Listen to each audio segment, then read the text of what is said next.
Palabra y vida.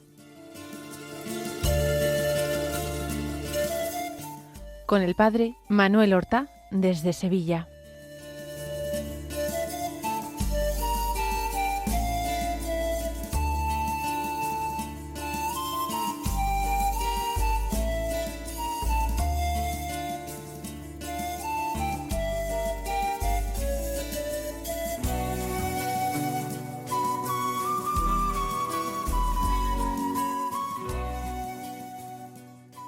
En el nombre del Padre, y del Hijo, y del Espíritu Santo.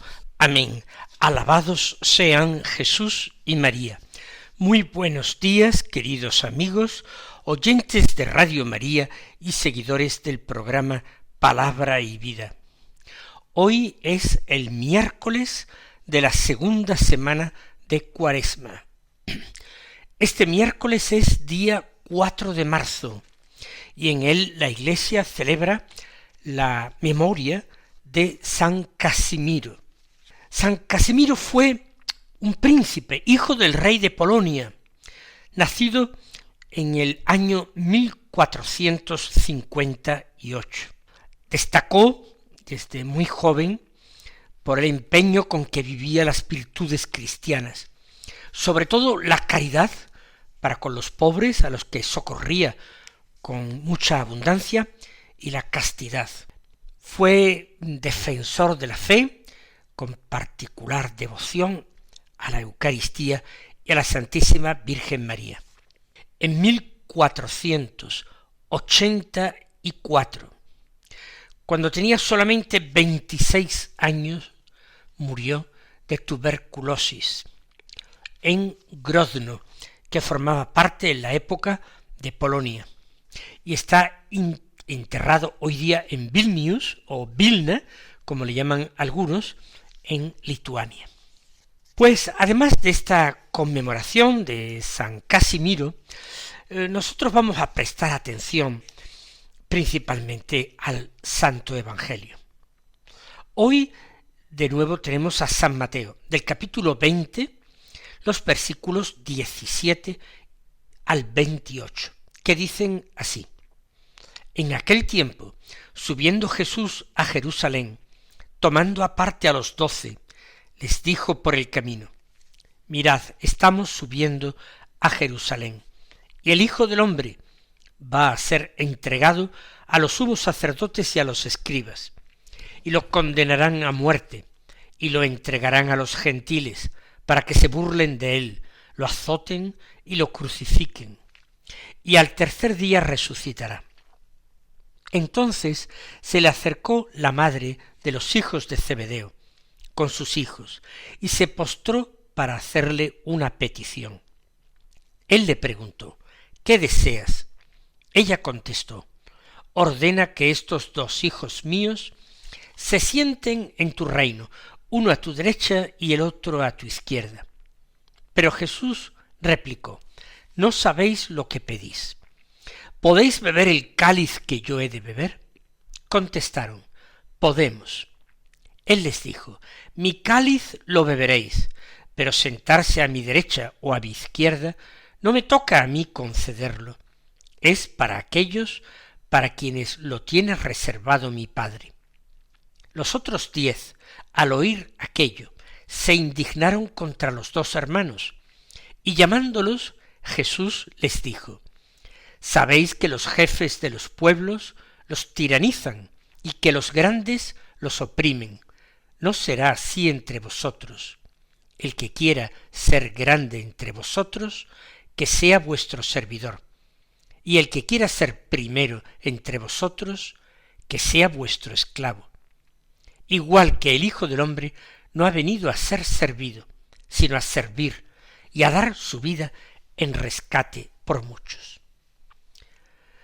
Pues vamos a meditar, vamos a profundizar en este texto evangélico, y vamos a hacerlo dialogando con el Señor, dirigiéndonos directamente a Él, presentando nuestras peticiones, presentando también nuestras acciones de gracias o nuestras alabanzas.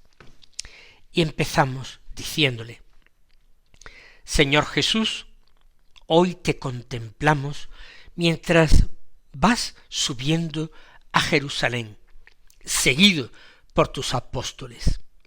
Tú, Señor, no te diriges a un triunfo fácil, vas subiendo a la ciudad santa, un camino cuesta arriba, un camino que asciende hasta la entrega de tu vida, de tu cuerpo. Y vas delante, Señor, con paso rápido, decidido, consciente, por supuesto, de lo que te espera, pero impaciente por poder dar término a la salvación de los hombres. No improvisaste, Señor, tu pasión, la abrazaste, y mientras caminas, nos tomas a nosotros aparte, como hiciste con los 12, para hablarnos al corazón, para decirnos también a nosotros, mirad, estamos subiendo.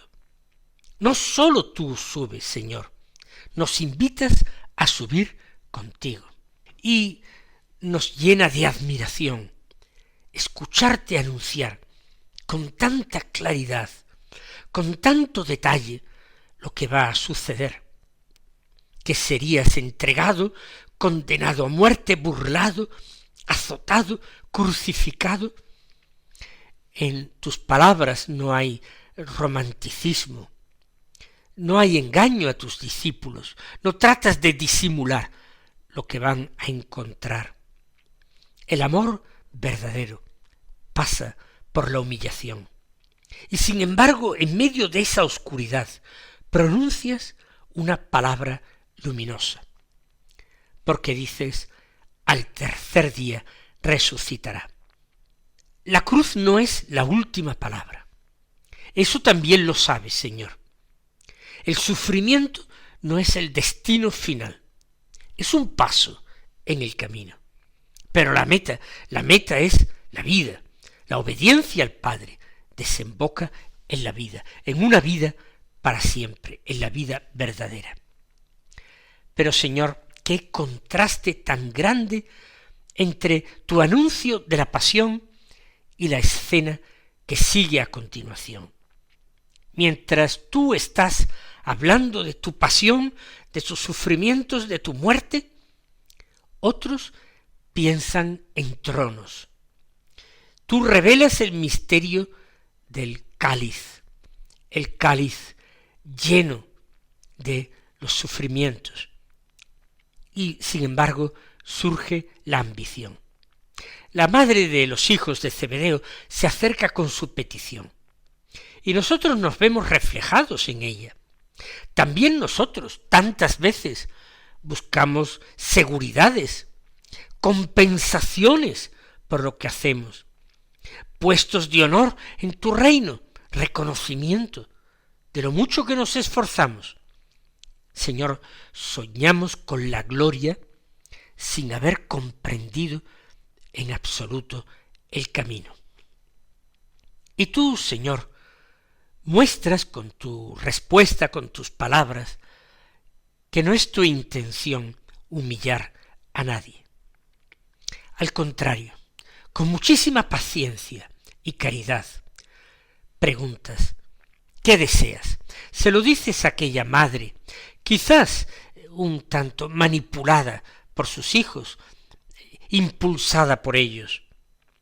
Siempre, Señor, escuchas el deseo humano, incluso cuando está mal orientado, incluso cuando tú no puedes concederlo. Y después de escuchar a esta mujer, respondes con una verdad. Y respondes con esta verdad, no a la madre, sino a los hijos en quien tú descubres, Señor, de dónde ha partido esa petición. Y a ellos, a Santiago y a Juan, le dices, no sabéis lo que pedís.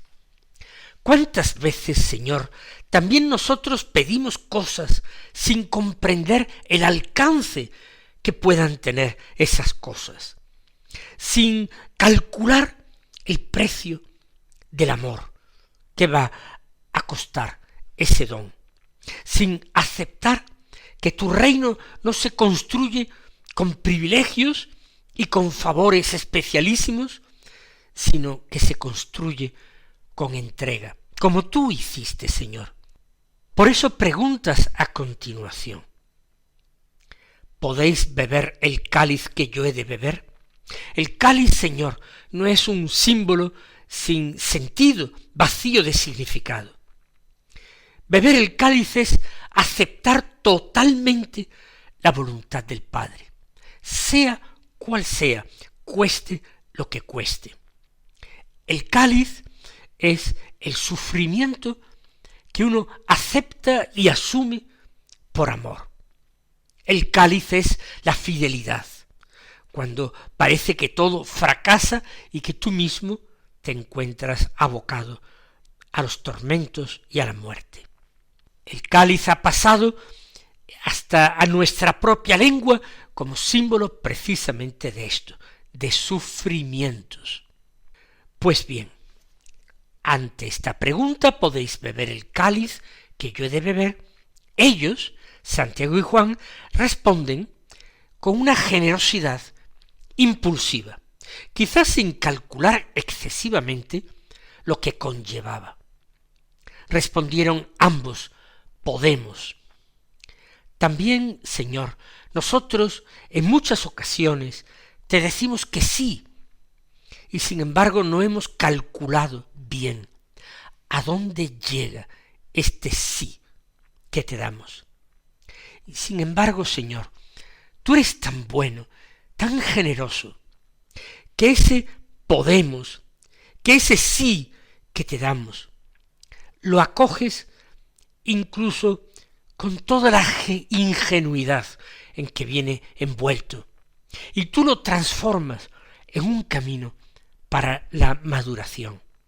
No quieres, Señor, que nada se desperdicie, como en aquella multiplicación de los panes y de los peces, en que mandaste a tus apóstoles que recogieran los trozos sobrantes. De esta petición, Señor, tú quieres aprovecharlo todo, y sobre todo quieres aprovecharlo para el crecimiento de los hijos del trueno, que así de impulsivos serían siempre cuando tú les diste ese sobrenombre, Boanerges, los hijos del trueno. Nos impresiona, Señor, que afirmes: mi cáliz lo beberéis. No rechazas su deseo de seguirte, ese deseo era un deseo santo, pero lo purificas. No les concedes puestos determinados, pero sí les ofreces participar en tu mismo destino. Quizás ellos, cuando pendían sentarse a tu derecha y a tu izquierda, más que puestos de privilegio, estuvieran pidiendo precisamente esto: la gracia de perseverar en tu seguimiento, de no abandonarte jamás, ni siquiera cuando te sobreviniera la pasión y la muerte, la gracia de una fidelidad a toda prueba. Por eso, Señor, tú no los reprendes, tú aceptas su ofrecimiento, lo tomas en serio, pero quieres que ellos disciernan con claridad. Ahora, cuando dicen podemos, tú respondes: Señor, mi cáliz lo beberéis. Como acabamos de decirte, Señor, tú no rechazas ese deseo de seguirte, pero sí lo purificas. No les concedes puestos, les concede lo que piden: estar contigo hasta el final. La verdadera cercanía a ti no consiste en sentarte a tu derecha o a tu izquierda, sino en compartir tu entrega. El honor más grande es parecerse a ti. Además de que sentarse a la derecha de alguien significa estar estrechamente unido a ese alguien, asociarse para todo con ese alguien. Con razón decimos, Señor, en el credo, en el símbolo de la fe, que tú subiste al cielo y te sentaste a la derecha de Dios Padre Todopoderoso. No es que Dios nuestro Padre Todopoderoso tenga un costado izquierdo y un costado derecho, y tú fueras a ocupar precisamente el derecho. Quiere decir que subiste con tu humanidad resucitada, con tu humanidad glorificada. Subiste hasta el mismo trono de Dios, y sin abandonar tu humanidad, cuerpo y alma, te sientas en el trono de la gloria, y compartes esa misma adoración y gloria con el Padre y el Santo Espíritu. Y ahora los otros 10 apóstoles se indignan. No han comprendido seguramente a estos dos. Descubrimos ahora otra herida presente en el corazón humano. Se suscita una cierta envidia por lo que ellos han pedido, una cierta rivalidad clara. ¿Quién es más grande? ¿Quién es el más importante? ¿Quién es el que estará más cerca del Señor en el reino? La comunidad apostólica se resiente entonces cuando entra la ambición y ese deseo de destacar, de ser más importante que los demás. Ese deseo rompe la fraternidad. Ellos no se quieren iguales, quieren una jerarquía entre ellos. Y no se dan cuenta, Señor, de que parecerse a ti es lo único que cuenta, y tú no aspiraste a ningún tipo de dignidades ni reconocimientos. Señor, cuántas tensiones nacen en la sociedad, pero también en la Iglesia, en nuestra Iglesia, y en nuestras comunidades de la Iglesia, en nuestros grupos de oración, en nuestros movimientos apostólicos. Cuántas tensiones por establecerse comparaciones, por despertarse susceptibilidades, deseos, como le llamaba Santa Teresa, deseos de mayorías. También nosotros, tal vez en más de una ocasión, nos hemos indignado cuando alguien ha intentado colarse, cuando alguien parece que nos adelanta en el seguimiento del Señor, cuando nosotros llevábamos más tiempo entregados a ese seguimiento. Entonces Jesús nos llamas a todos. No dejas, porque no quieres que la discordia crezca. Nos reúnes como a los 10 apóstoles restantes y nos enseñas el estilo nuevo de tu reino. Sabéis que los jefes de los pueblos los tiranizan y que los grandes los oprimen. No será así entre vosotros. Tu palabra, Señor, es clara, rotunda, no admite réplica, pero es una palabra también liberadora, Señor. En tu comunidad, en la comunidad de los tuyos, de tus amigos, no hay lugar para la opresión. No hay ningún espacio para la búsqueda del poder. No, Señor, en tu lógica, que es la lógica del reino, la autoridad es servicio, es siempre servicio, es solo servicio. Por eso, continúas, Señor, dando la conclusión. El que quiera ser grande entre vosotros, que sea vuestro servidor. Tú, Señor, no reprimes el deseo de grandeza, pero lo transformas, lo corriges, lo haces madurar. La única grandeza a la que debemos aspirar es la grandeza del amor, de la entrega, de la fidelidad en la imitación de Cristo. Señor, la grandeza no se mide por la altura del puesto, no se mide, Señor, por la cantidad de poder que acumula. La grandeza se mide por la profundidad, la anchura y la hondura del amor. Servir no es algo secundario. Servir es el camino principal al que somos llamados nosotros, como fueron llamados los apóstoles. El verdadero crecimiento espiritual, Señor, pasa, tú lo has dicho muchas veces y muy claro, pasa por hacerse pequeño, por hacerse como un niño, por hacerse disponible, atento a las necesidades del otro, allí donde nuestro prójimo necesita ser servido, aunque no se atreva a solicitarlo. Y todavía vas más lejos, Señor, y dices, el que quiera ser el primero, que sea vuestro esclavo. No nos hablas ya sólo de un servicio amable, simpático, benevolente.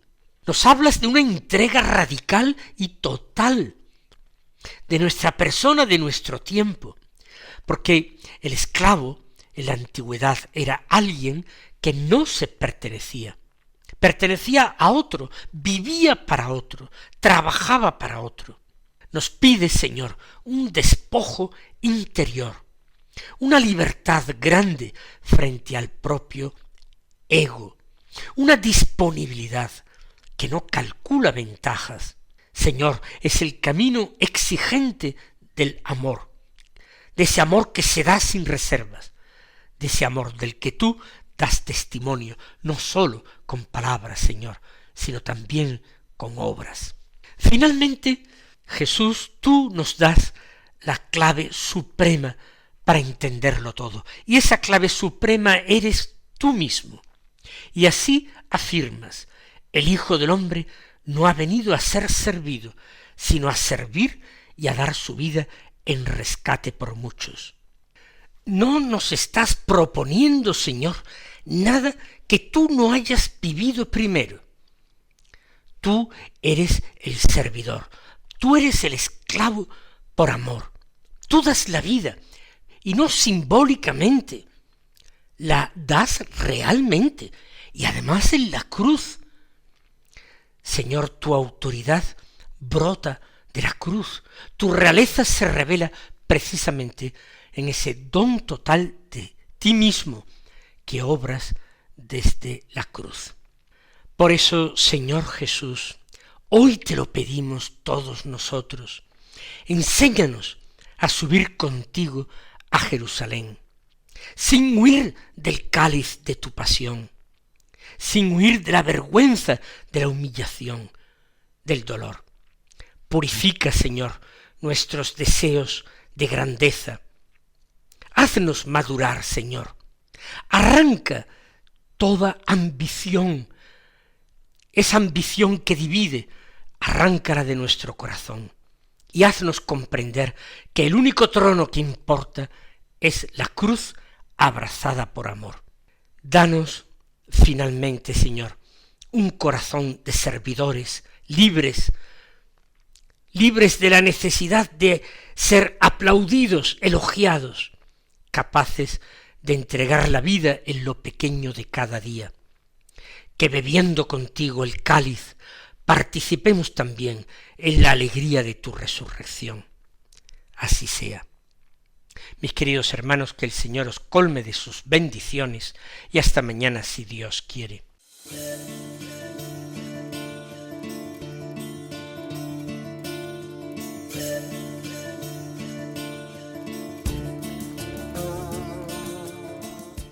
Han escuchado en Radio María Palabra y Vida, un programa que dirige el Padre Manuel Horta.